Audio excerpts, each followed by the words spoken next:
Nos diz assim a palavra do Senhor. Ao ouvir isso, o homem que estava à mesa com Jesus exclamou: Feliz será aquele que participar do banquete no reino de Deus. Jesus respondeu com a seguinte parábola: Certo homem preparou um grande banquete e enviou muitos convites. Quando estava tudo pronto, mandou seu servo dizer aos convidados: Venham, o banquete está pronto. Mas todos eles deram desculpas. Um disse: Acabei de comprar um campo e preciso inspecioná-lo. Peço que me desculpe. Outro disse: Acabei de comprar 5 juntas de bois e quero experimentá-las. Sinto muito. Ainda outro disse: Acabei de me casar e não posso ir. O servo voltou e informou ao seu senhor o que tinha dito. Ele ficou furioso e ordenou: Vá depressa pelas ruas e becos da cidade e convide os pobres, os aleijados, os cegos e os mancos. Depois que cumpri essa ordem, o servo informou: Ainda há lugar para mais gente. Então o Senhor disse: Vá pelas estradas do campo e junto às cercas, entre as videiras, e insista com todos que encontrar para que venham, de modo que minha casa fique cheia, pois nenhum dos que antes foram convidados provará do meu banquete. Amém? Meus irmãos, imagine você ser convidado para um banquete real, para um banquete de um rei. E não qualquer rei, mas o rei do universo.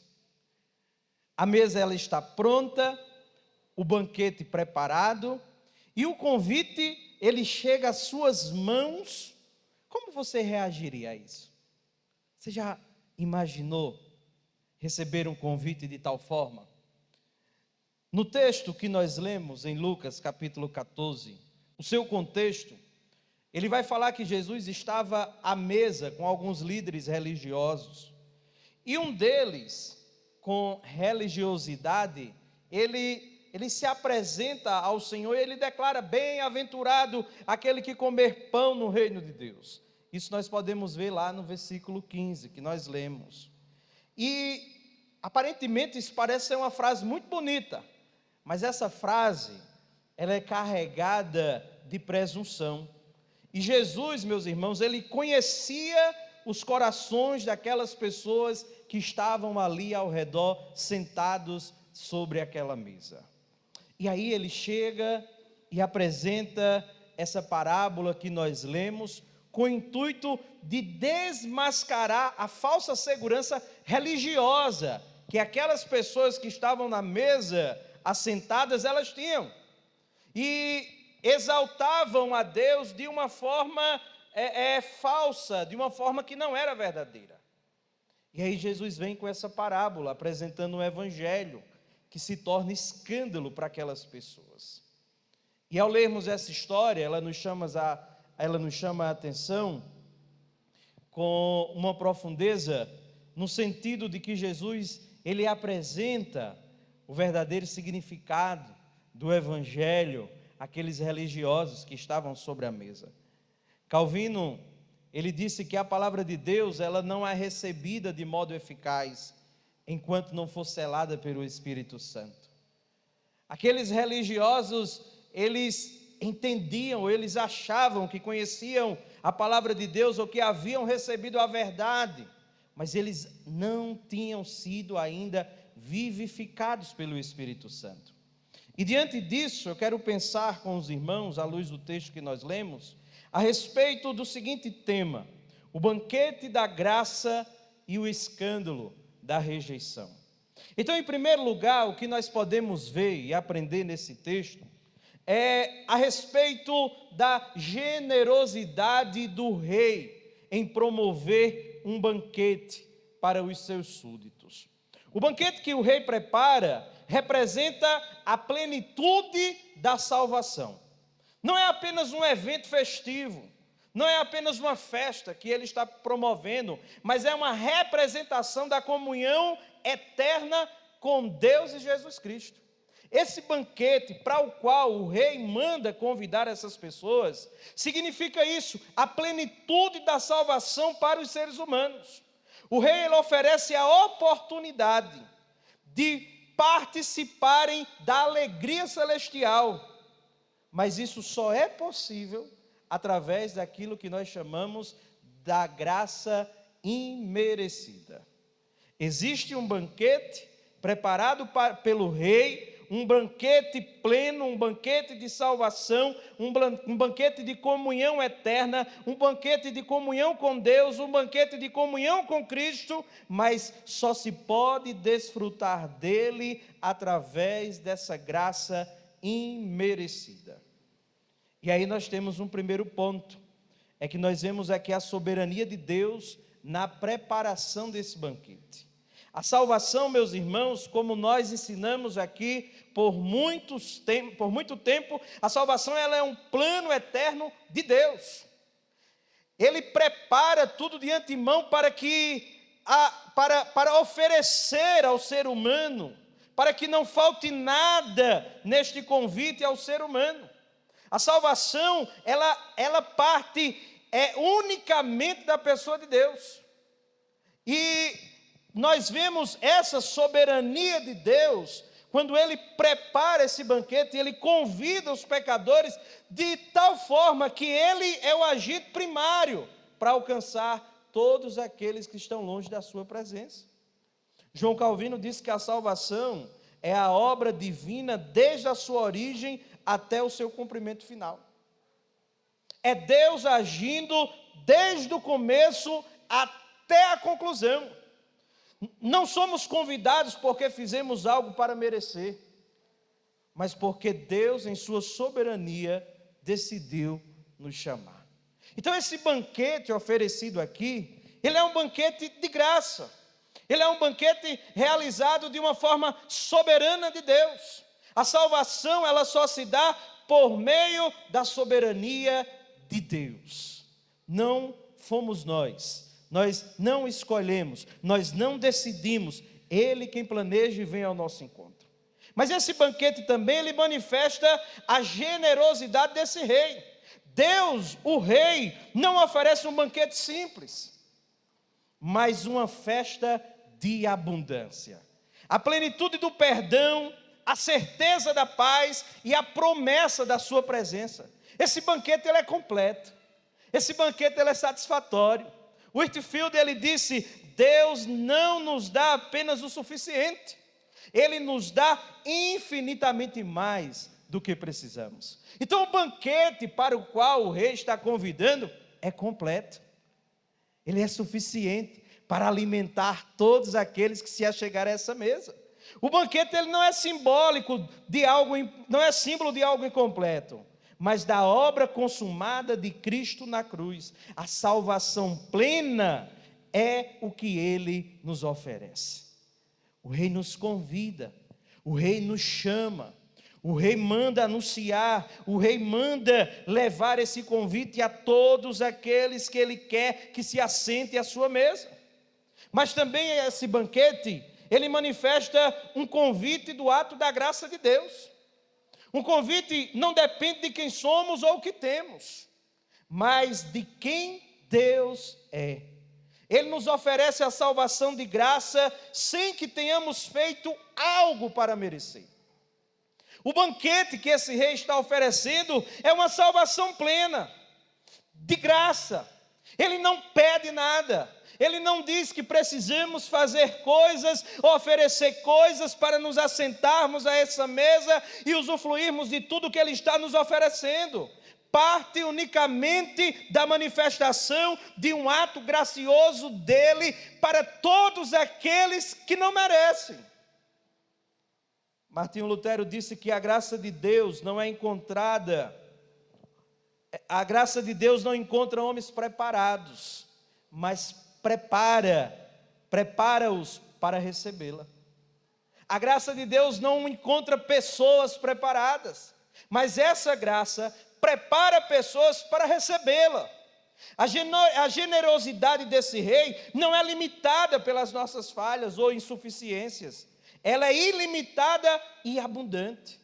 A generosidade desse rei, ao enviar os convites pelas ruas, pelos becos, pelos lugares, ela não é limitada pelas ações daquelas pessoas, pelas falhas ou pelos pecados. Não existia um grupo exclusivo que ele queria que atendesse ao seu chamado, não. Ela é enviada a todos, e esse todos sem exceção, independente do que eles tenham cometido. E dentro desse banquete, nós podemos contemplar também a inclusão de pessoas inesperadas. O convite ele não é apenas para os justos. Nós vimos aqui. Ou para aquelas pessoas que se acham dignas de recebê-la, mas para aqueles que não têm nada a oferecer.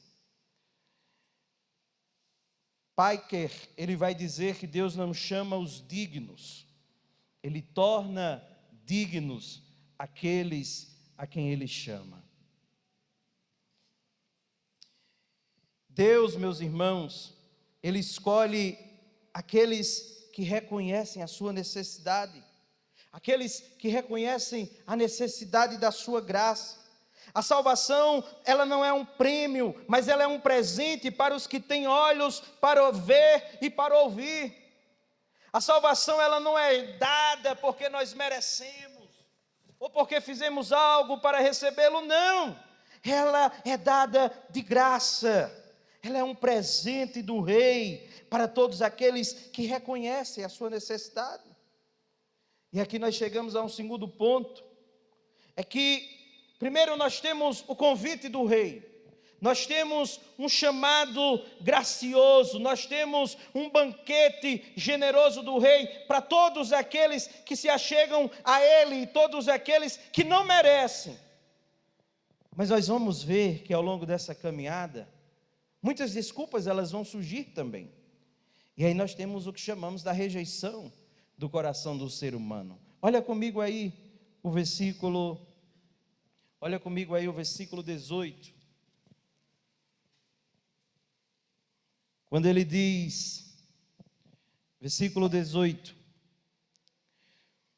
não obstante, todos a um começaram a escusar-se, e disse o primeiro: comprei um campo e preciso ir vê-lo, rogo-te que me tenhas por escusado, ou rogo-te que me desculpes. O outro disse: comprei 5 juntas de bois e vou experimentá-los, rogo-te também que me excuse, para me excusados, ou seja, me desculpe. E o outro disse: casei-me e por isso eu não posso ir. Nós vamos ver aqui, o convite, ele foi feito, mas todos aqui que receberam, sem exceção, começaram a dar desculpas. Não foram objeções sinceras, mas pretextos para rejeitar o convite do rei. Cada desculpa aqui, meus irmãos, revela o estado do coração humano em sua miséria espiritual. As desculpas aqui, elas revelam as prioridades distorcidas. Um vai dizer: eu comprei um campo.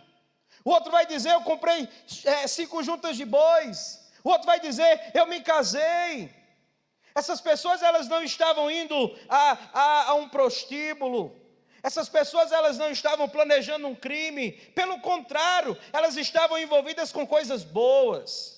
Elas estavam envolvidas com coisas legítimas, elas estavam trabalhando, elas estavam dando tempo à sua família, elas estavam priorizando os seus familiares.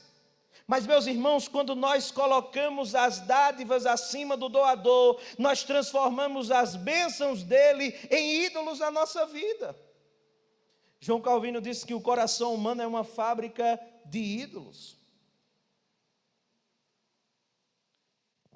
E não é o mal evidente que cega o homem, mas é o bem desordenado. A idolatria, meus irmãos, muitas das vezes se esconde por trás de responsabilidades, conquistas e relacionamentos. Eles aqui deram desculpas através de coisas lícitas, coisas boas, coisas que não tem nada de pecado, mas as bênçãos para as quais eles abriram mão do banquete se tornou objeto de idolatria em seus corações. E as desculpas, elas denunciam desprezo silencioso por Deus. Às vezes nós pensamos que o desprezo se manifesta apenas no ato de fazermos alguma coisa. Não. As desculpas que nós damos, elas denunciam também um desprezo para com Deus. Repare aqui, ninguém na parábola insulta o rei diretamente. Ninguém nessa parábola fala mal do rei. Ninguém diz, eu odeio o banquete, eu odeio o rei, por isso eu não vou. Pelo contrário, eles apenas não dão importância ao convite. É uma rejeição respeitosa, mas letal. Eles rejeitam com respeito, mas isso é letal à vida deles. Mateus capítulo 15, versículo 8 vai dizer: com os lábios me honram, mas o coração está longe de mim. O Senhor Jesus diz: com os lábios eles me honram, mas o coração deles está longe de mim. Eles me têm apenas, eles me amam apenas da boca para fora. O amor que eles manifestam para comigo é manifesto apenas através dos seus lábios, mas eles não me honram como deveria. É o que o Senhor Jesus está dizendo. Muitos rejeitam Deus sem dizer uma palavra contra Ele, simplesmente o ignorando. Não é a posição que mais enche, ou melhor, não é a oposição que mais enche o inferno, mas a indiferença. Não é a oposição a Deus que vai encher o inferno, é a indiferença das pessoas para com Deus, que hoje torna o inferno muito cheio. As desculpas aqui, elas também são máscaras para um coração endurecido. O problema não é a falta do tempo deles, conhecimento ou oportunidade, o problema é o coração deles que não querem Deus. Paulo, escrevendo aos Romanos no capítulo 8, 7, vai dizer: a mente carnal é inimizade contra Deus. O Senhor Jesus, citado por João 5,40, vai dizer: vós não quereis vir a mim para terdes vida. A natureza do ser humano é contra a pessoa de Deus. O banquete está oferecido, o banquete foi apresentado, o rei mandou chamar, mas os convidados começam agora a dar desculpas. Os convidados agora começam a dizer não. Os convidados agora começam a manifestar a dureza do seu coração para o convite do rei. E a Bíblia, meus irmãos, ela nunca trata a rejeição de Deus como algo neutro. Ela é culposa, voluntária e deliberada. O homem natural não pode e não quer vir a Deus sem que o Espírito Santo o vivifique, diz João capítulo 6, 44. Chernock, ele vai dizer que o homem é tão escravo do seu pecado que rejeita o próprio remédio para a sua morte. O homem, ele está num estado de escravidão tão profunda, que é um estado de enfermidade, que ainda que nós ofereçamos a ele o remédio, ele o rejeita. Ele prefere a morte do que tomar o medicamento. Isso é a manifestação, a dureza do coração que é evidenciada no que nós chamamos de depravação total. Esses convidados, eles preferem qualquer coisa a estar com Deus. Você já imaginou? As coisas se tornam prioridades. Eles abraçam qualquer outra coisa, mas não preferem estar em comunhão com o Rei. Eles não recebem a salvação, eles não aceitam o convite, eles não atendem ao chamado. O coração humano ele é hostil a Deus por natureza. Somente a graça irresistível pode fazer com que alguém aceite esse convite. O convite ele foi feito da melhor forma, mas por causa da dureza do coração do homem, ele o rejeita. Quantas vezes o evangelho não já foi pregado? Quantas vezes o evangelho não já foi anunciado? Quantas vezes eu e você antes de Cristo não já recebemos o convite deste evangelho? Não já ouvimos esse chamado e nós dizíamos não? Talvez você está aqui e você não é crente. Quantas vezes você não já ouviu por boca de alguém a mensagem do evangelho, Cristo chamando você, e você disse: eu ainda não estou pronto, eu ainda vou me organizar, eu ainda vou preparar a minha vida. Não, quando eu vou para ser crente de verdade. Isso é desculpa. Isso é desculpa que nós damos ao rei.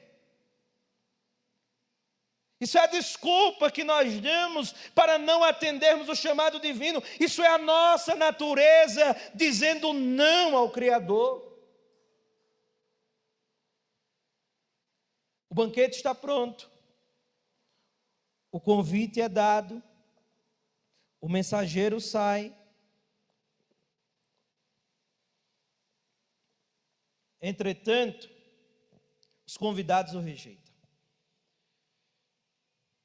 João, no capítulo 1, vai dizer que ele veio para o que era seu, mas os seus o rejeitaram. Mas todos aqueles que o recebeu, deu-lhes o poder de serem feitos filhos de Deus. Deus traça um plano na eternidade. Deus prepara uma mesa. Naquela mesa está a salvação, naquela mesa está o perdão, naquela mesa está a comunhão, naquela mesa está a vida eterna, naquela mesa está a verdadeira alegria, e Ele manda chamar, os convidados rejeitam. Talvez alguns digam, a festa do rei foi frustrada, mas não é, porque no versículo 21, nós vamos ver aqui, essa soberania da graça de Deus, alcançando convidados inesperados. Jesus diz que o banquete, ao ser rejeitado pelos primeiros convidados, será aberto para aqueles que normalmente seriam marginalizados pela sociedade. O rei manda os servos irem aos becos, às vielas, para trazer os pobres, aleijados, cegos e mancos.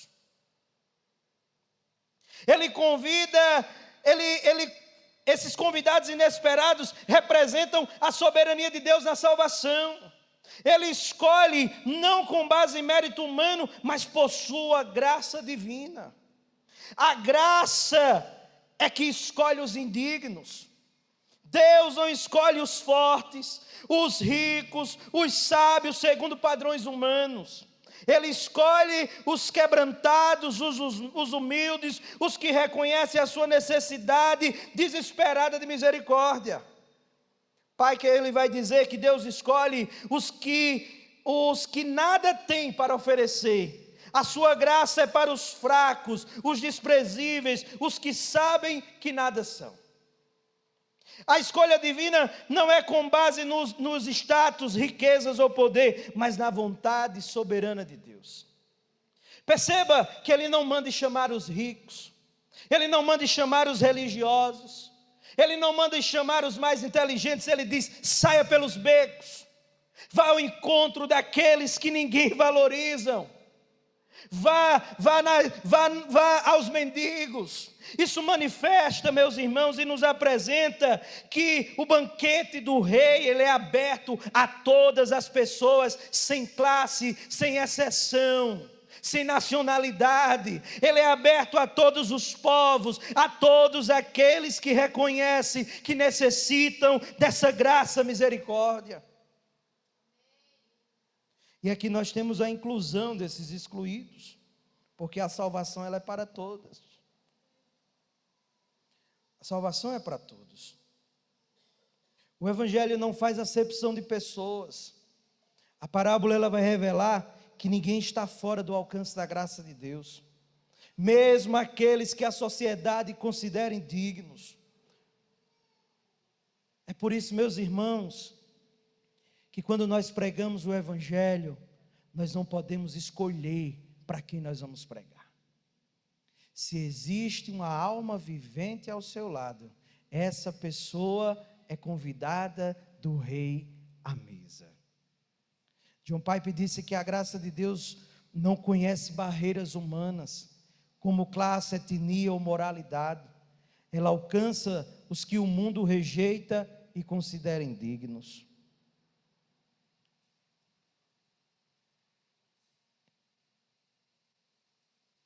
Nós temos também aqui a graça que desmantela os conceitos humanos e valores da comunidade.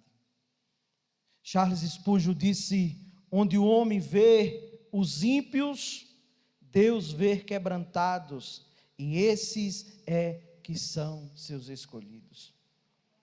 Aonde o homem vê pessoas incapazes, indignas, Deus olha pessoas escolhidas para desfrutarem dessa mesa.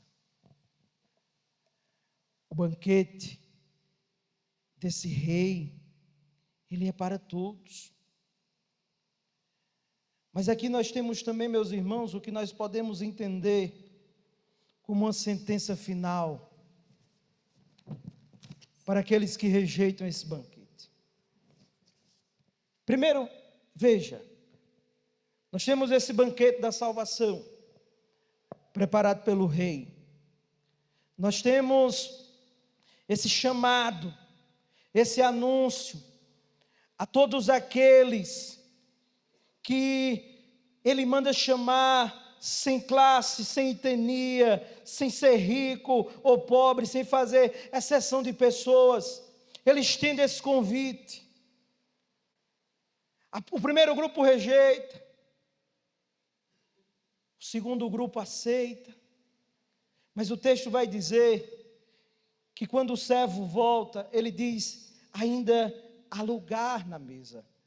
Olha comigo aí o versículo 21, ele diz: e voltando o servo, tudo quanto ao seu senhor.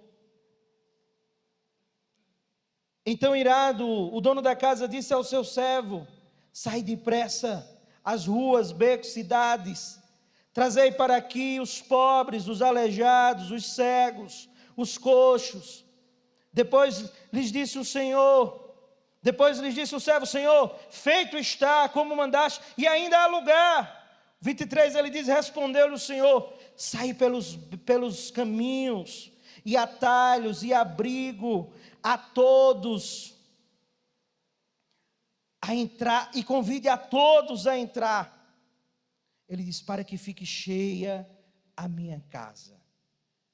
E o versículo 24 ele diz: porque vos declaro que nenhum daqueles homens que foram convidados provará da minha mesa. Existe também uma sentença aqui dada no versículo 24, é o que nós chamamos a justiça de Deus. Jesus ele vai terminar esse texto com uma sentença direta e terrível. Ele diz que nenhum daqueles homens que foram convidados provará da mesa dele. A graça, meus irmãos, ela é real, mas não é para ser desprezada. Quem rejeita o convite, rejeita o rei. Eles não estão rejeitando um jantar, eles não estão rejeitando apenas a salvação, eles estão rejeitando o próprio Deus. Charles Spurgeon disse que a mesma luz que ilumina também cega aqueles que resistem à verdade. A mesma luz que ilumina é a mesma luz que cega aqueles que resistem à verdade. A recusa do evangelho é o juízo sobre si mesmo. E esse juízo é justo, pois Deus não deve nada a ninguém. Quando nós rejeitamos o convite do rei, nós estamos rejeitando o próprio rei. Isso é muito sério. Quando nós trocamos o Senhor por qualquer outra coisa, nós estamos nos colocando debaixo de uma sentença. Talvez você esteja aqui nessa noite, você não é crente. Você foi convidado por alguém a estar aqui. Talvez você diga: não, eu sirvo a Deus quando eu posso. Eu sirvo a Deus no meu tempo. Eu vou à igreja, eu dou as minhas ofertas. Ei, isso não quer dizer nada. Isso não significa que você será salvo.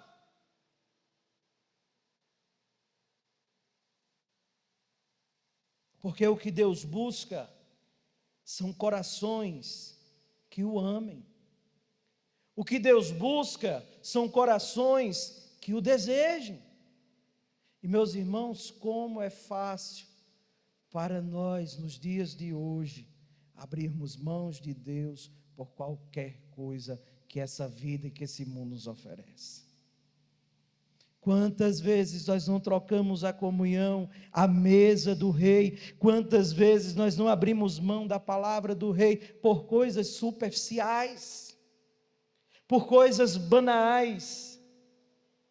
Quantas desculpas nós não damos para não nos relacionarmos com Deus, achando que teremos tempo, achando que essa graça ela vai perdurar por muito tempo, por muitos anos. Nós não sabemos até quando a porta da graça ainda estará aberta. Existe um convite, existe um grupo que rejeita, existe um grupo que não é merecedor, que recebe, não por causa do que fizeram, mas por causa da graça desse rei que chama pecadores para a sua mesa. Deixa eu fazer algumas aplicações para que nós possamos pensar e aplicar isso na nossa vida e sairmos daqui e colocarmos em prática. A primeira coisa que nós precisamos fazer é examinar a nossa resposta ao Evangelho. Preste atenção. Você tem uma fé viva ou apenas uma tradição vazia? Você conhece o convite ou você já se assentou à mesa? Examine, vamos nos examinar. Paulo, escrevendo aos Coríntios, capítulo 13, ele diz: examinai-vos a vós mesmos, se permanecei-vos na fé. Será que a nossa fé ela é viva, ou ela é apenas uma tradição da boca para fora? Será que nós estamos mesmo assentados à mesa? Será que realmente nós fomos salvos? Será que realmente nós estamos desfrutando desse banquete? Abandone as desculpas que impedem a sua entrega. O que tem ocupado o lugar de Deus em sua agenda, na sua mente, no seu coração? Um relacionamento? Será que um namoro está lhe afastando do Senhor? Um noivado? Talvez o casamento? Será que o trabalho está lhe afastando dele? Será que o lazer está lhe afastando dele? Boas coisas podem se tornar ídolos no nosso coração. Ei, não são as coisas ruins que nos afastam de Deus, mas são as coisas lícitas, quando ocupam o lugar dele no nosso coração. Hoje a maioria dos crentes estão se esfriando, estão se afastando, estão negligenciando a comunhão com Deus por causa das coisas lícitas. Não é por causa das coisas pecaminosas, é por causa das coisas boas da vida. E eu costumo dizer que a nossa maior luta não é contra o diabo, apesar dele ser um grande inimigo. A nossa maior luta é contra a nossa própria natureza, porque ela odeia o Senhor, ela aborrece o Senhor, ela quer qualquer coisa, menos Deus. Terceiro, a graça, ela alcança os que sabem que não merecem. Se nós nos sentirmos dignos, de recebermos essa graça, é porque nós não somos merecedores. Se você se sente indigno, é exatamente o que você é. Nós somos indignos da salvação. Nós somos indignos de estarmos aqui. Nós somos indignos de irmos para o céu. Você lembra quando você se converteu, que as pessoas diziam? Você acha que você, comedor de farinha, quem já ouviu isso? Você acha que você, comedor de farinha, vai para o céu? Você acha que você merece? Você não merece não. Não fique chateado com eles não, você não merece não. É pela graça. A salvação, ela vem para os pecadores. Não são os sãos que precisam de médico, sim os doentes.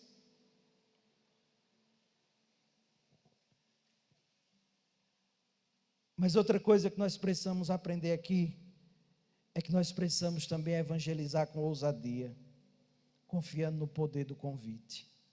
O servo da parábola, ele foi aos becos. Nós também fomos enviados, irmãos. E o poder não está em nós, mas no convite. A graça, ela é eficaz. Quando o rei dá ordem, o servo, ele sai pelos becos. Por causa dele, ele acha que é ele que está trazendo as pessoas. Não, é o convite. Por isso que nós precisamos pregar. Pregue no seu trabalho. Pregue na sua escola, pregue na sua casa, pregue para o seu vizinho, pregue no meio da rua, pregue aonde Deus lhe enviar, porque o que salva os pecadores não é você, é a mensagem a qual você está levando. Nós precisamos evangelizar com poder, porque a mensagem ela tem poder de transformar os corações. E por fim, tema ao Senhor e valorize o privilégio do convite. Tratar com indiferença aquilo que custou sangue é ultrajar a graça de Deus. Hebreus capítulo 2, versículo 3 diz: como escaparemos nós se negligenciarmos tão grande salvação? Não trate com indiferença.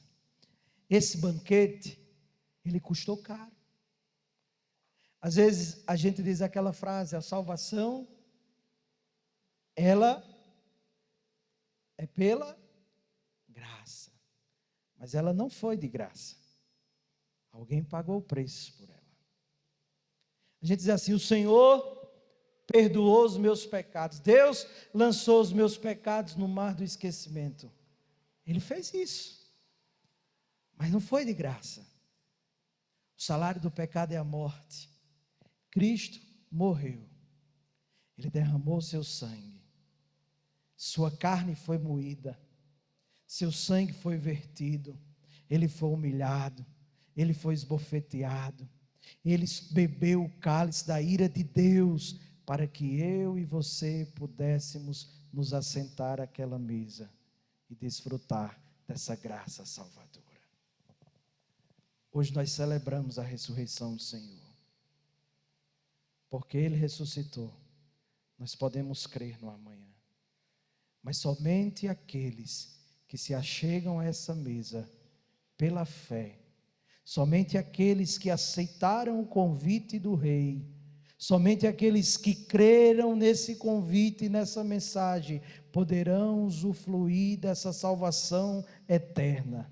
Se você está aqui nessa noite e você ainda não é crente, ei, o Rei está lhe chamando para sentar à mesa. O que é que eu preciso fazer? Arrependa-se do seu pecado e creia nele, porque tudo ele já fez.